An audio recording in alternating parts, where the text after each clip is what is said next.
Payyanur Thayineri SABTM higher secondary school ശതാബ്ദി ആഘോഷത്തിന് തുടക്കമായി. ഒരു വർഷം നീണ്ടുനിൽക്കുന്ന ആഘോഷ പരിപാടി മന്ത്രി VN വാസവൻ ഉദ്ഘാടനം ചെയ്തു. ഒരു വർഷം നീണ്ടുനിൽക്കുന്ന ശതാബ്ദി ആഘോഷ പരിപാടികൾക്കാണ് പയ്യന്നൂർ തായനേരി SABTM സ്കൂളിൽ തുടക്കമായത്. ശതാബ്ദി ആഘോഷങ്ങളുടെ ഉദ്ഘാടനം മന്ത്രി VN വാസവൻ നിർവഹിച്ചു.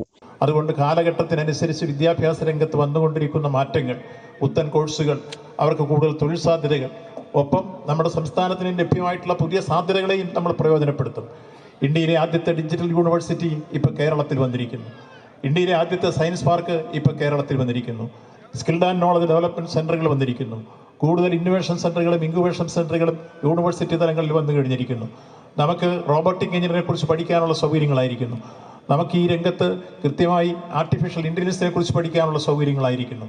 ഇതിനെല്ലാം പ്രയോജനപ്പെടുത്തിക്കൊണ്ട് ഒരു വൈജ്ഞാനിക സമൂഹം കെട്ടിപ്പടുത്തി നമ്മുടെ ഭാവി തലമുറയെ കൃത്യമായി നമ്മൾ ആ ദിശയിൽ സഞ്ചരിപ്പിച്ച് വലിയ രൂപത്തിൽ സ്കിൽഡും അവരുടെ നോളജും വികസിപ്പിച്ചെടുക്കാൻ കഴിയുന്ന രൂപത്തിൽ ഒരു വൈജ്ഞാനിക സമൂഹം കെട്ടിപ്പടുക്കുന്ന ഭാവനാസമ്പന്നമായ വീക്ഷണത്തിലേക്കാണ് സംസ്ഥാന ഗവൺമെന്റ് ഉന്നത വിദ്യാഭ്യാസ രംഗത്ത് വരുന്നത്. പയ്യന്നൂർ നഗരസഭ സ്ഥിരം സമിതി അധ്യക്ഷ TP സമീറ അധ്യക്ഷയായി. സിനിമാ താരങ്ങളായ നിർമ്മൽ പാലാഴി, അഭിരാമി ഭാർഗവൻ, പാരാ ഒളിമ്പിക്സ് നീന്തൽ ജേതാവ് Asim Velimanna, CRPF deputy commandant C Nishamol, smart travel group chairman UPC Afi Ahammed എന്നിവർ മുഖ്യാതിഥികളായി. KR വിനോദ്, M നൌഫൽ തുടങ്ങിയവർ സംസാരിച്ചു. News bureau, Payyanur.